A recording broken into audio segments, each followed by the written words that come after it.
My name is Stella, and I'm the Content Strategy Director at WorldPay. This is Jamie. He's one of my team's information architects. So WorldPay is a payments provider. We're the largest payments provider in the UK and among the leading ones all around the world. We have lots of development teams, and they are sort of scattered around the world. We've got some development teams in Romania, some in the UK, some in Canada, some in the US. We are considered a fintech company, that is to say, so we are in the financial area, but we are a strongly technology-led company. And my team is in charge of writing all the customer-facing technical content. So the story I'm going to talk about in this presentation is how we really shifted all our documentation from an older sort of legacy bank-style content for users into the experiences that we have today and that we are still going through and developing. But before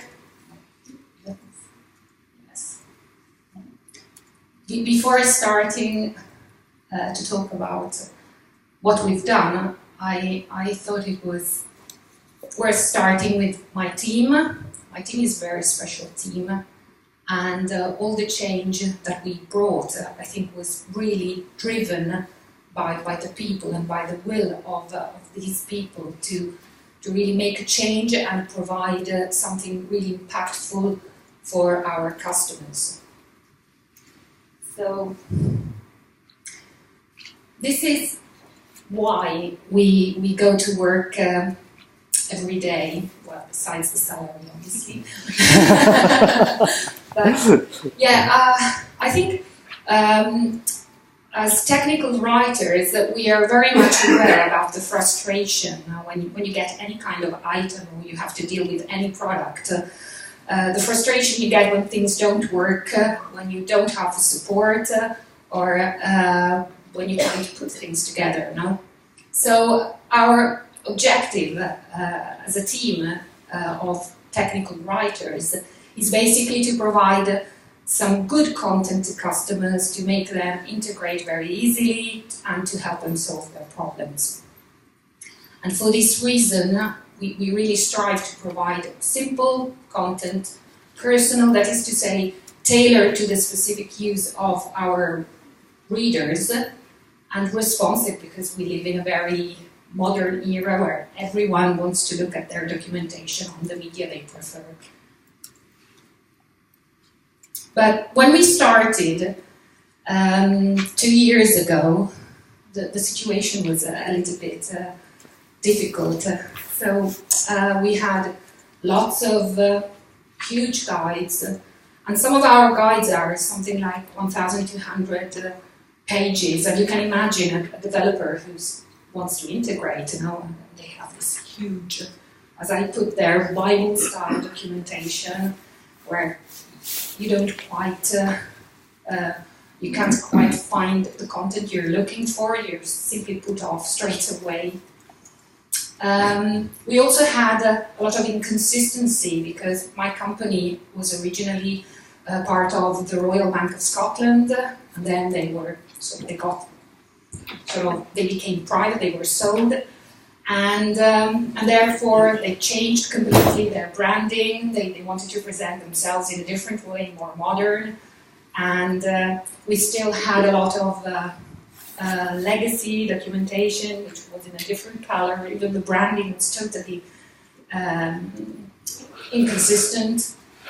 We also had different formats, PDFs, web helps, and lots of different stuff up there. It was very difficult to keep things updated, too many documentation, too many projects, and very few writers. And that is probably one of the most difficult things as technical writers we had to face, because our company started to shift from waterfall way of working to Agile, and working in Agile meant that technical writers had actually to sit together with development teams and keep the documentation always updated and sometimes rewriting it. And therefore, the problem was that we didn't have enough resources to sit on all the development projects. And that was a big problem because we couldn't keep the documentation updated. So in our step to try and change things, the first thing we did was to carry out a waste analysis, and that is because my background is actually in the engineering industry, and I went through lean principles with in my previous job experiences, and so we decided to have a session together as a team to find out what were the main wastes in our processes and in our documentation. And we came up with some very interesting results. Some of them were involving the team and the way we worked. Some others were involving the way that we related with other teams and how other teams were working with us. Then we also carried out a customer survey. One of the things that was not very clear 2 years ago was who was actually reading our documentation. So who were the users?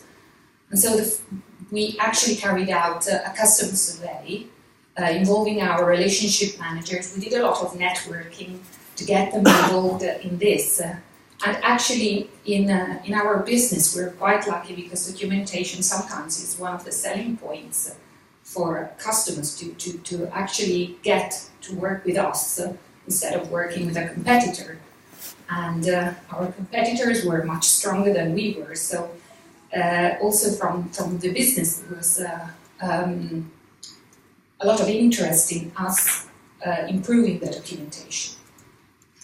We also did some testing on a portal called usertesting.com, where you basically ask people, in this case developers, to actually look for our documentation and provide some feedback. And that was very, very good and insightful. And then we did 2 workshops, one to understand who our personas were, so which user groups we should be focusing on, and we came up with 5, and a workshop to define the customer journey mapping. So in which points of their journey with us they needed documentation, what kind of documentation they needed, and what were the pain points at that point.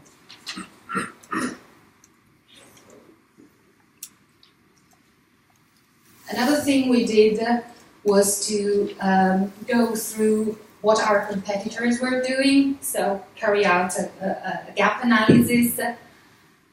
We did a lot of customer interviews, and also those were very insightful, because actually speaking really directly with a customer that had just integrated with us and that had managed to do so because of the support of the implementation people instead of the user guides was a little bit hard and tough for us to accept, but it was very good to help us understand which way we had to and how we had to work to improve our content. And also we are quite lucky because among our customers we have companies like Apple, like Google, like Sony, and they are among, I think, the benchmarks in API documentation. So we really had to improve, at least to keep the pace with them. And then we had direct interviews with developers. We've got plenty inside our company, but also externally. And therefore, we could build some requirements of what API documentation should look like. But I think what really made us successful in this process was really to get control of the writing process and of how we relate with Agile, because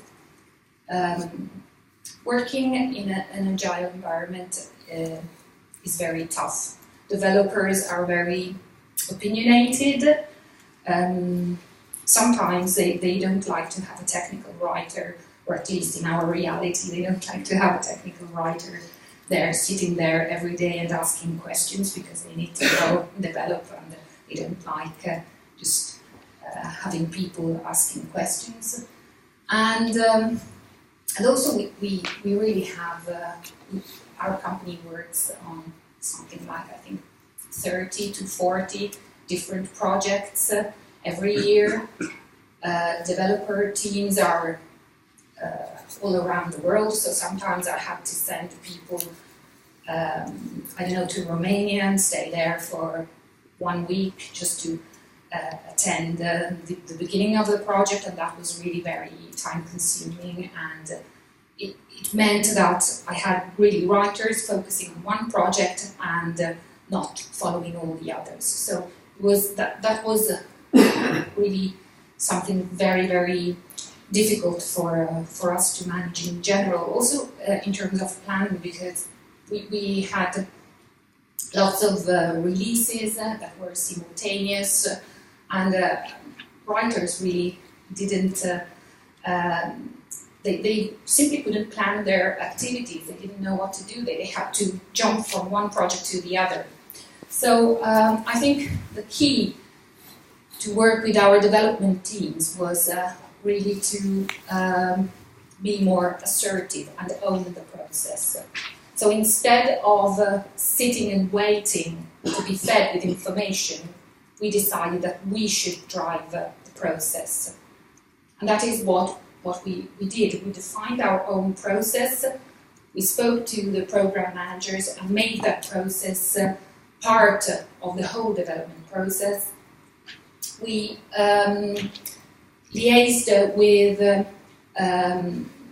project managers and business analysts to make documentation included in user stories, but also to have project managers engage us whenever there was the real need for documentation.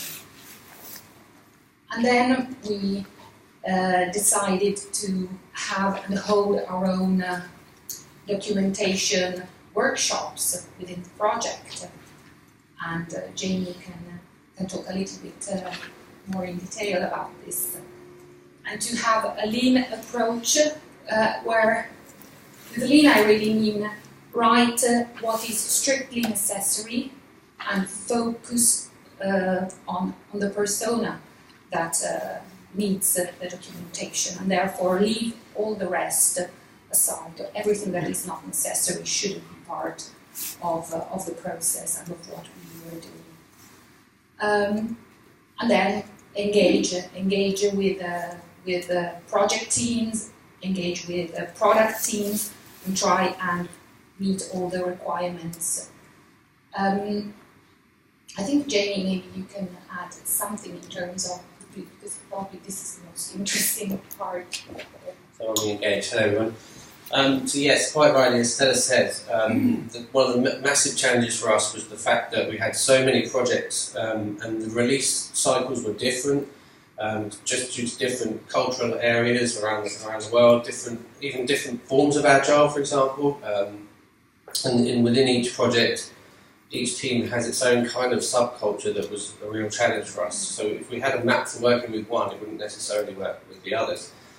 So one of the things that we discovered that was really useful was actually pressured by time and the need to do things faster, was the fact that, for example, email is a useful form of communication with development teams and developers, but actually the best way to sort of condense down those review loops was to get people in a room and just talk through things. And even when the pressure got really bad, the engagement became co-writing sessions. So the tech authors would arrange sessions with the project manager for the high level overview of what why are we building this new thing? Who's it for? For the business analyst, for the more detail, and then for the developer, so even more of the detail. And basically ask those questions that we needed and get the responses and the questions off the back of those responses. As you know through email, if you ask a question, sometimes the response isn't quite clear to you. Do you mean A or do you mean B? So you have this long-term loop. You can condense that right down if you're all really engaged together in sort of these blast meetings where you basically got the sort of first draft, second draft, final pretty much done in single sessions. So engagement was a real key for us. And like Stella says, asserting our needs on the point of view of the other teams, we developed a new form that basically outlines the whole of the content strategy, what we need, when we need it, and trying to make it easier for those teams to get early sight of what exactly we need, what code we need, and also the communication side of it, the higher level, why are we building this project, who's it for, what are the benefits, which also help to inform subtleties in the information design, which stuff we put first, if all else is equal, and things like that.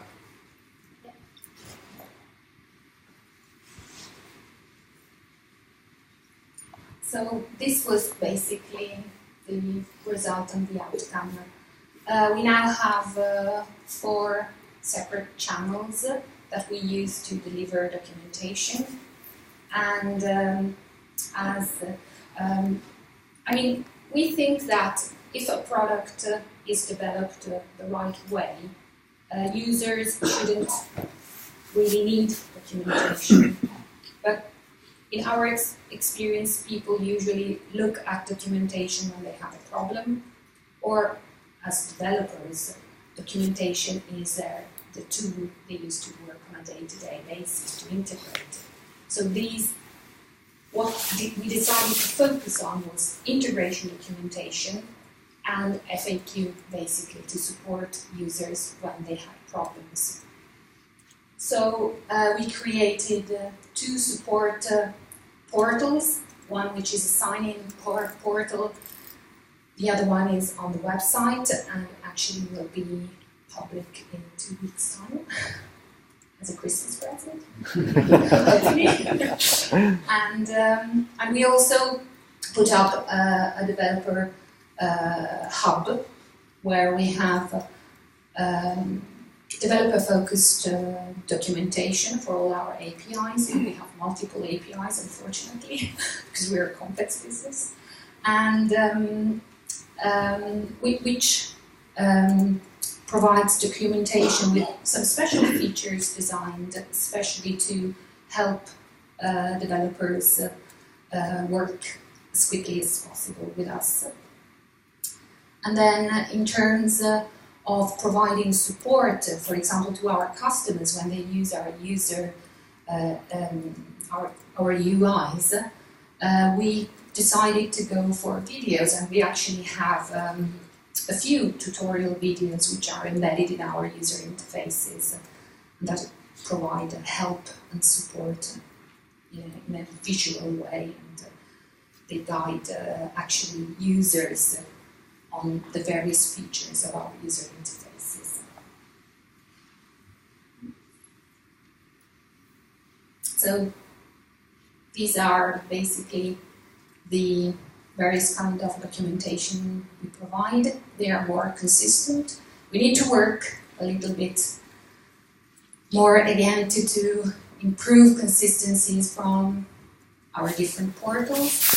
But now, I think in terms of what our objectives were 2 years ago, we managed to reach the target of providing simple content, making it responsive, so users can actually access our documentation on any media they want, and personal because it's tailored to the individual user groups. In terms of the developer content, we created a few features that actually simplify the work that developers can do. Maybe you can end up and just talk about it. Sure. So my team's made up of myself, who does, just to give you a bit of background, does the sort of information design side of it and making the experience as consistent across all of our billion APIs and billion formats possible. And on my wing is the brilliant Ruth Brennan, my colleague, who is the engineer behind our software. And she will put our insights and our research into something tangible and real. And she's managed to code beyond what our software can do, which is Madcap Flare, which you probably have heard of. She's coded way out of the box now, and we've got some quite cool little features like syntax highlighting on the developer code. We're starting to put sort of parse-friendly comments into the code itself so that they can copy the code. The comments are ignored, but they're still useful for reference purposes. Little useful, not essential, but useful little gimmicks like a little button to let them select the code quickly and chuck it straight in their system. We also identified less common content and condensed that into things like drop-downs so that the first layer is much more visible and easier to find. But if you do need that less used feature, you can dig into it and split the guide open and have a little look. The switches, we've got switches for different APIs, for different code languages. We just have a little switch on the page and they click the switch and it just changes all the content of the page. And a few other little clever things that I can't quite remember, but those are some clever things. Yes, for example, in our signed-in version of the API documentation, actually customers have their customized code with their merchant details, which makes things even easier. You just have to copy and paste, basically. Right? So, any questions? You also provide your API specifications in the form of structured ways, like is it Swagger? No. We have well, we just have repositories like GitHub, which we share on the developer hub, but no. Yes, I mean we've just started this journey, and we don't want to stop it now. We actually would like to go on for a few years.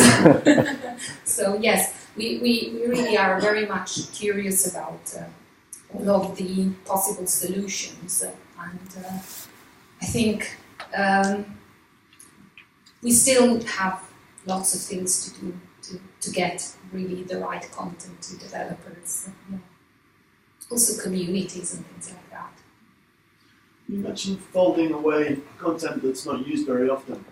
Are you doing that from documentation that isn't often accessed, or part of the product that isn't often used? It's the latter. It's the part of the product that isn't often used. Or, for example, if there are optional features that we know from our insights that are not always used, say 20% of the time might be used, we'll condense those options into a drop-down each so that they can flick on and off as they decide to. So yeah, I mean it takes a certain amount of insight to get it right, but I think we're doing quite well on that front. So. Earlier you had said that we had done some surveys, analysis of your types of customers. Did you at all want to identify whether you develop customers are predominantly ones like new applications, or are they predominantly ones that are maintaining the system application? Because their needs are different. Yeah, absolutely. I think it's a bit of a mix actually, because we provide well, we obviously have lots of new customers who integrate with us, and so they need to access the documentation for the first time. But we also have customers who want maybe to integrate just or add some more features, and therefore it's a bit of a mix. Also, we also have to work with small and medium enterprises where sometimes the developer is actually, a small business owner who doesn't have really the technical skills, and so we need to consider that. And fortunately, especially with our latest JSON API, we can provide a smoother experience and an easier way of integrating also for those kind of customers. But yes, it's a bit of a mix actually. We do a lot of new integrations, but in many cases our products are just add-on features to existing solutions. Yeah. Hi Stella, has there been any feedback on the changes that users have seen so far? Or has it been silent? And if it's been silent, you can go back to user testing to try and get some way of judging. Yes. So we are actually planning a new user testing challenge and see what the feedback is going to be. But in terms of the feedback, we have some very good feedback from our customers, especially new customers, in terms of how easy integration is now compared to the past. And we also had some very good feedback from the support documentation side, where we basically created a knowledge base on Salesforce, which is the channel we use to communicate with our customers, existing customers or those who have just ordered. And this knowledge base provides a number of articles which are sort of how to do things. And the feedback on this was very good, because we also provided a live chat and the possibility to raise cases, but actually so far most of our customers managed to find the solution to their problems just by looking at the documentation, which is quite rare, especially in our case, because historically we have an amazing customer service team, but very poor support documentation. So, yeah. Yeah, that's a really good point. Can I just add to that? Sorry. One of the things we've always been advocates of is the support teams themselves, and how valuable they are in assisting us as well as the customers. So we're actually very good at understanding the things we're documenting, but not so good at understanding who it's for. So we've drawn some very strong lines of communication with our support teams, and that's another feedback channel that we're always listening to as well. Yeah, sorry. Good morning, everyone. My name is Jyotika. My question is, we all, as a part of technical writing community, we all always focus on documentation and overview.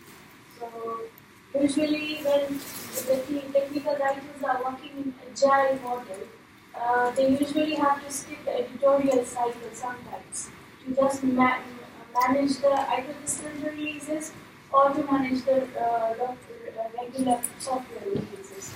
So my first question is, how do you manage editorial cycle in Agile methodology while development of the product? And at the end of the release, how we assess the documentation quality? I'm not saying that we have a writer checklist that checks the quality of the documentation, that these articles are written.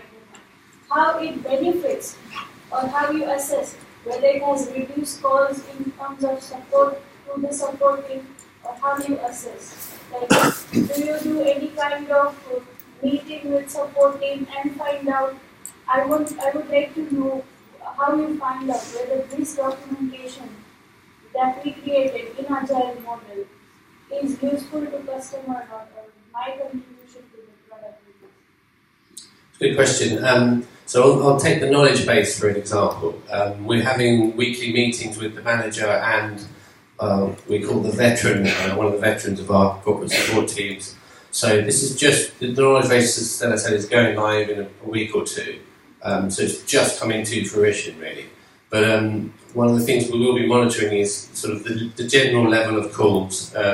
We can't, unfortunately, track the exact, like at a granular level, what kinds of calls are not coming in anymore. unfortunately, because of the systems used at the moment to tag those, they're not very accurate, to be honest. So we decided the best way to do it is just to talk to the minds of the most experienced people on a weekly basis. We just do a checkpoint to see if anything's, any patterns in the calls coming down. That's kind of in the plan. We're not doing it yet because, as I say, the support portal hasn't gone live. But we're also using those meetings to get insights on which articles are being accessed the most, anything that's missing, anything that's technically incorrect. So that's one way we'll do that. And what about the editorial cycle?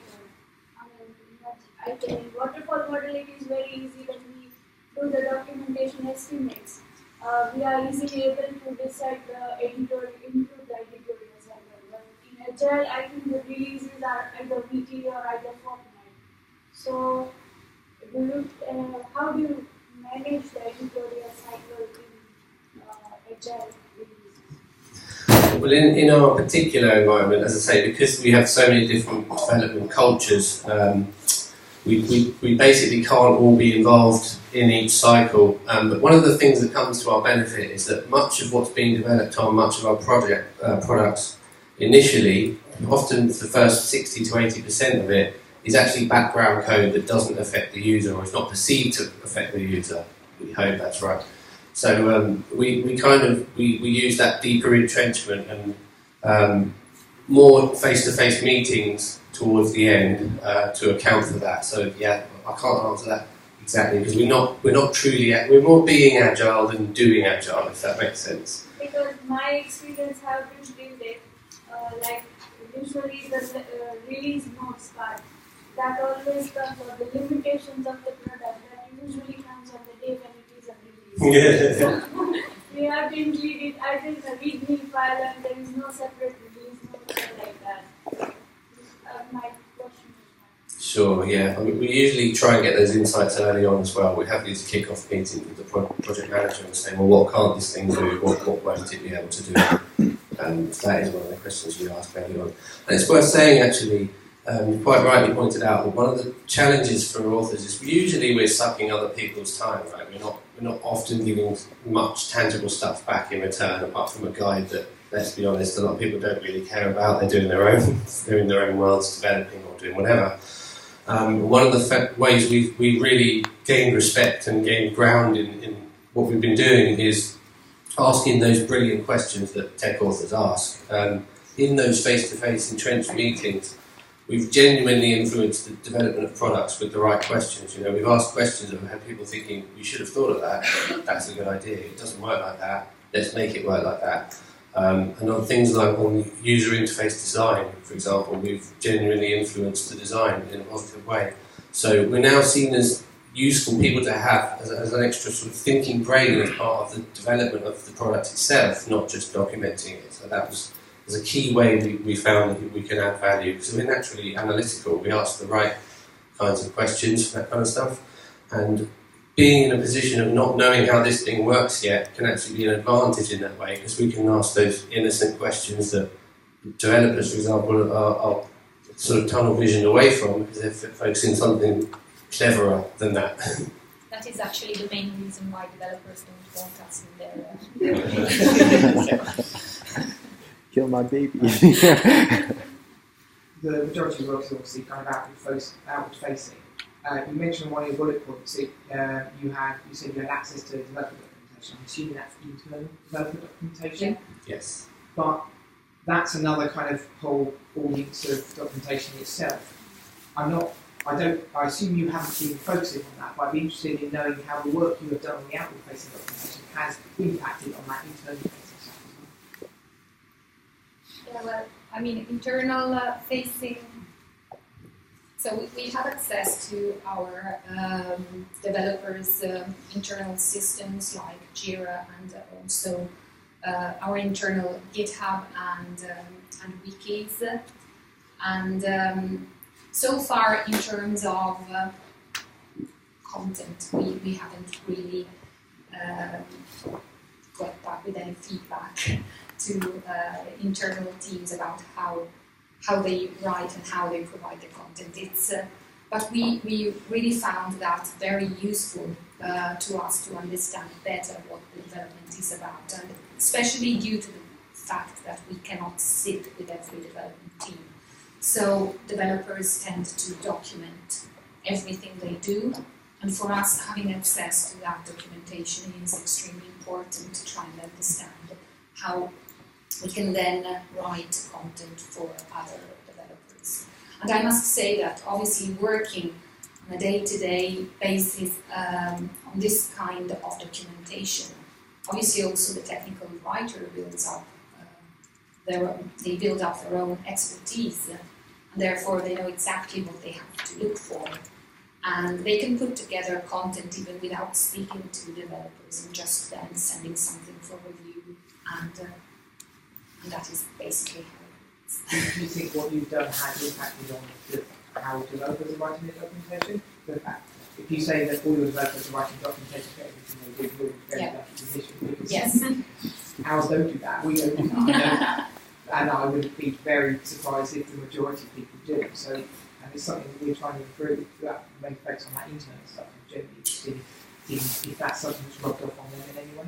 Yeah. So, let's say 2 years ago, the situation was a little bit different because the technical writers were considered as sort of, those guys are sitting quietly in the corner, they never speak, I don't know what they're doing.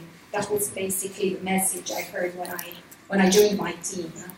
Actually, I attended a meeting where there was a feedback on my team, and it was technical writers. Who are they?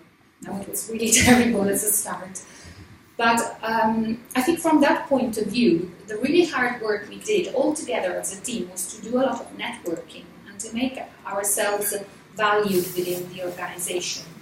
And we did a lot of PR, a lot of marketing of our products. So every small little victory, we tried to advertise it within the organization, and also to sell it a lot, especially to business people like relationship managers and business development managers.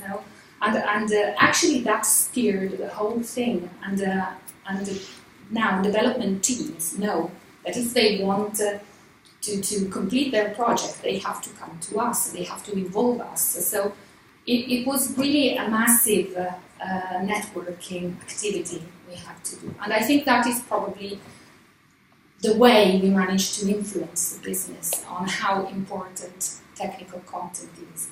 And I think we were also quite lucky. My career, I've never been in such a situation as to have people coming back with reviews straight away. And I don't know what's happening, but probably we got something right, I guess. I think that's we went over. Yeah, everyone's got so many questions. If you've got more questions, then